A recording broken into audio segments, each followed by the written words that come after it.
So I now have the pleasure of introducing our second speaker for the evening. And I have to put my readers on because I just went to a smaller font in my notes. As a bright young university student in Nova Scotia, Erin never could have imagined the twists and turns her life would take. In 2001, while studying neuroscience, Erin was hospitalized for the first of what would be more than a dozen times and was diagnosed with a mental illness. Since then, Erin's perseverance to understand and continually manage her mental health has been nothing short of remarkable. She's moved to Vancouver, completed her master's degree, worked as a researcher at UBC, and authored her memoir, which is called When Quietness Came, a neuroscientist's personal journey with schizophrenia. It was published in 2012. In 2013, Erin began a new career as a peer support coordinator at Vancouver Coastal Health's Assertive Community Treatment ACT program, where she supports clients who struggle with mental illness. As an advocate, a patient, and a neuroscientist, Erin has worked hard to break the silence surrounding mental illness. I highly recommend When Quietness Came as a read. I found it personally moving, and I hope each of you can personally welcome Erin to the stage now.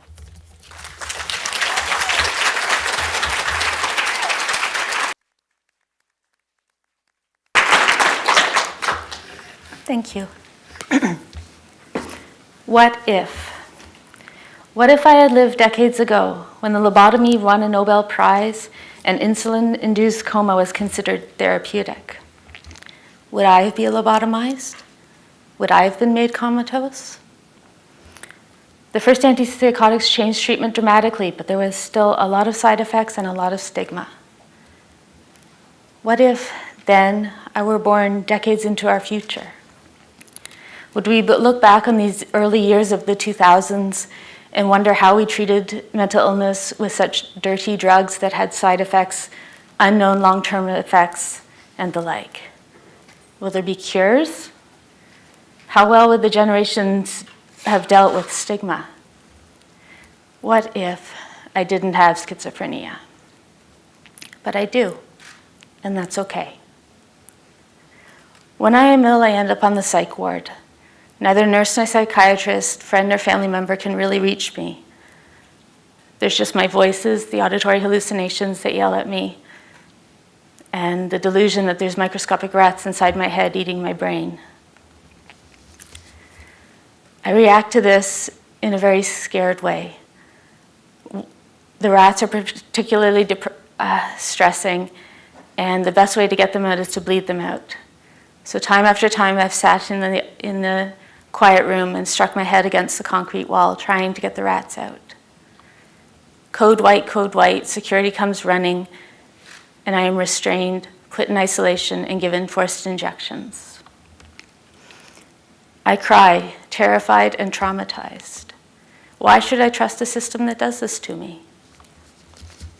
Not once, not thrice. I lost track after dozens of episodes of this over my 12 involuntary hospitalizations. Some medications help, some don't. And I am there, PAU, VGH, UBC, Riverview, the NS, for at least a month at a time. There I am labeled severe, chronic, refractory. One psychiatrist even went so far as to say I would never be a contributing member of society. I wish I could remember which one, but it's all a blur. But structural stigma? Simply put, it is inequities and injustices in policies and practices. These trickle down into stigma, or lack thereof, at the societal and individual levels. The rules may change, and importantly, but their effects may take ages to reach the individual. A few years ago, the United Nations put out a report. In it, isolation, restraint, and forced injection were categorized as torture. It was good attention to structural stigma, but on the individual level that I experienced, they were used liberally. When you're locked in solitary confinement for 10 days, you're desperate to get out. And the quiet rooms are essentially cells. They have a thin mattress, a camera that watches you, and a steel toilet in the corner, which the camera also watches. I can remember pleading with the nurses to let me out into the bigger ward. It's making me crazy, I say. Then the restraints, often coupled with the isolation. I earned the nickname Houdini in PAU at one point. I can escape from soft restraints quite quickly. It's very satisfying. But then come the hard restraints with the key, the lock. My hours and hours, they go so slowly when you cannot move. Little aches and annoyances magnify. The worst, though, is that it is indefinite. They never told me how long I would be in those restraints. Finally, forced injection. It was particularly traumatic for me because I believe that the medications, the sedatives and antipsychotics, actually had more of those microscopic rats in them that were going to course up through my spinal cord and end up in my brain, eating my brain. I'll let you judge. I'm going to read a portion from my book that was mentioned, When Quietness Came.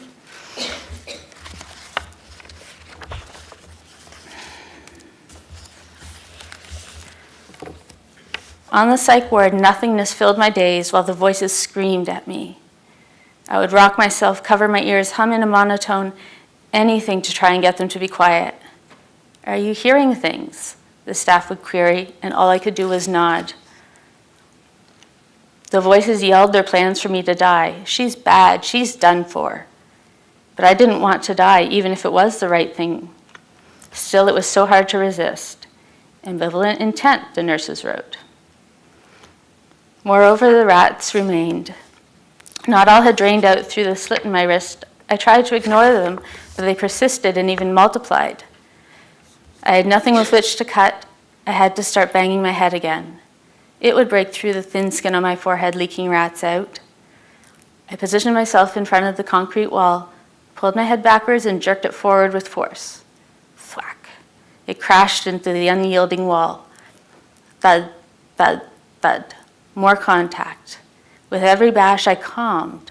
Rhythmic, dull pain, and a thin line of rat-filled blood trickled down the baby blue concrete. Erin, stop that. Nurses came quickly, alerted by the noise. Erin, you have to stop. You're hurting yourself. They pulled me forcibly away. Let me go, I pleaded. The rats, I have to get them out. I struggled against their grasp. No, Erin, look, if you can't stop on your own, we'll have to restrain you. You don't want that, do you? No, I cried. No, please, just let me go. And I flung myself out of their hands into the blood-stained wall.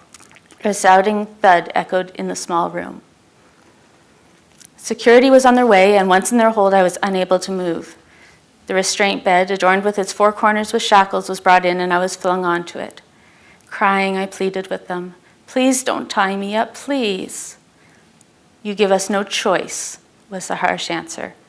Also of no choice, injections. No, I screamed, no, not the rats. No, please, please, don't inject me with those rats. No. Don't be silly, we're not injecting rats into you, someone said condescendingly. Then another younger voice piped up. Oh, can I watch? I've never seen one of these before, squeaked a medical student who had wandered into the room. They're injecting rats into me, I cried to her. I was quickly, expertly secured. Can you hold her leg over so I can give her the injection, a nurse asked.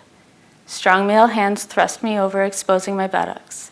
A prick and the Ativan flowed into my system. No, not again.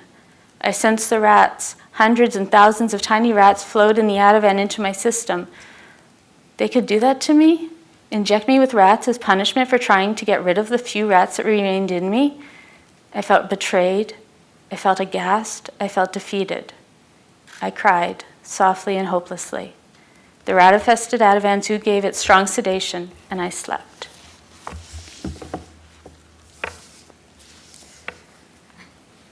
I've been out of the hospital, except for once, for about 7 years. I've only had one hospitalization in the past 7 years.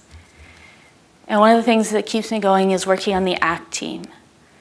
In it, my role is peer support, and it's my job to go to people and say to them, I understand.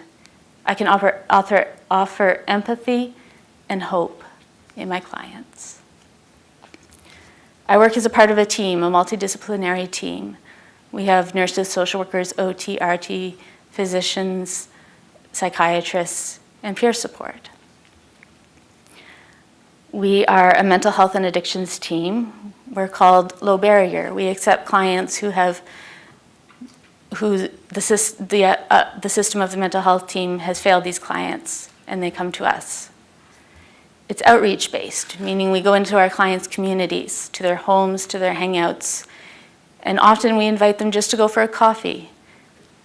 That's what we do in this society when we want to have a chat with someone. We say, let's go for a coffee. It's normalizing.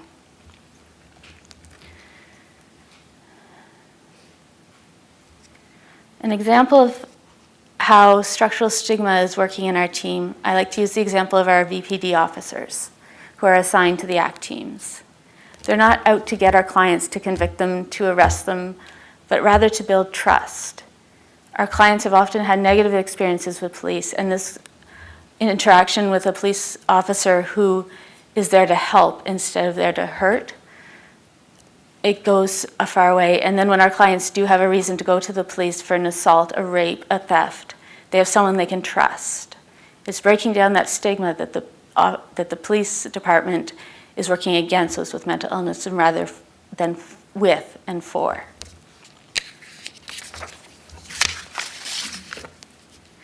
We also reduce the number of hospitalizations that our clients undergo. Hospitalizations can have a very good outcome, but as much as possible, we treat our patients, our clients in the community.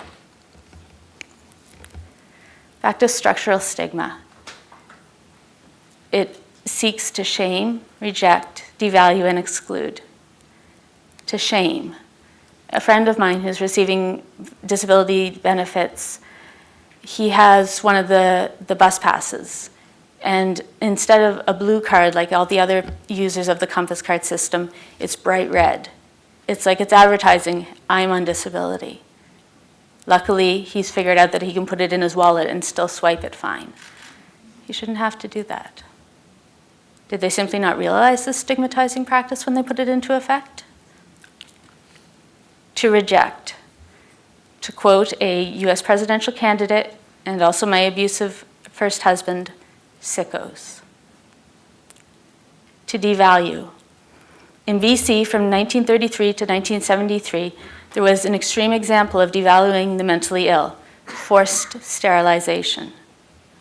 This sent two clear messages. Parents with a mental illness could pass on their mental illness to their child, and this law pretty much said, well, it's better not to be born than to be born with mental illness.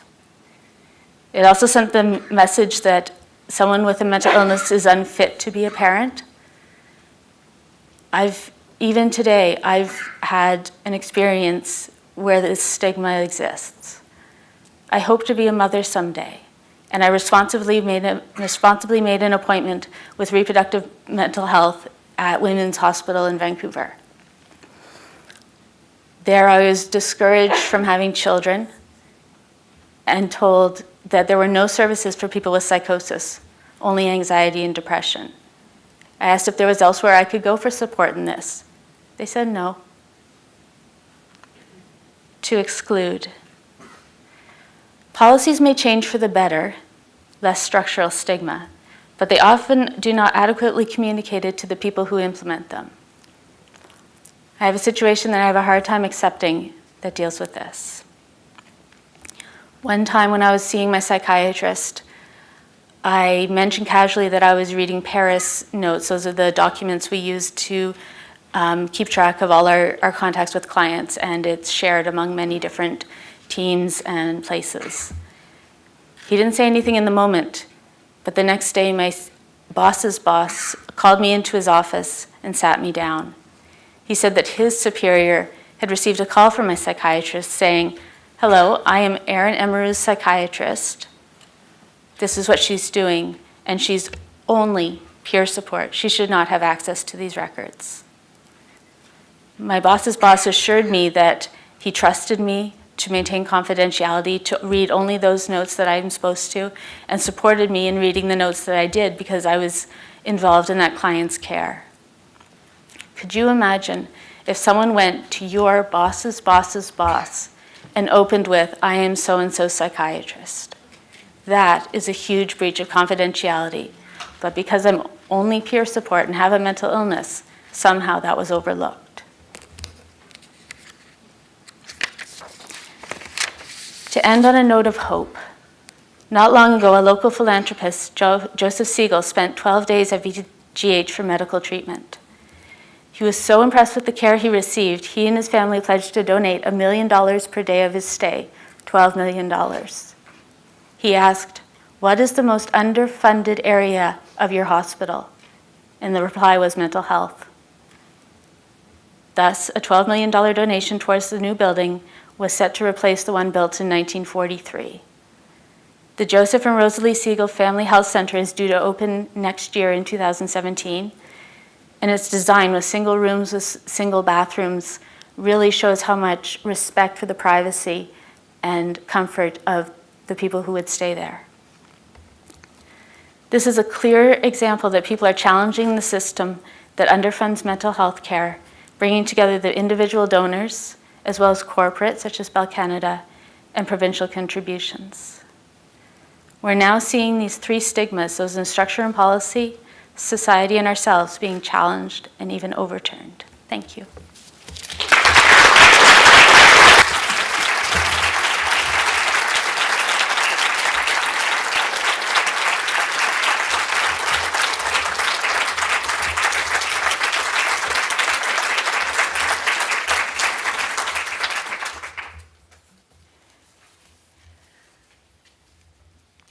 I've had the honor of hearing Erin speak on more than one occasion. And Erin, your courage is humbling. I don't think there's a single person in the room who isn't moved by your courage and by all that you contribute to this community. Thank you.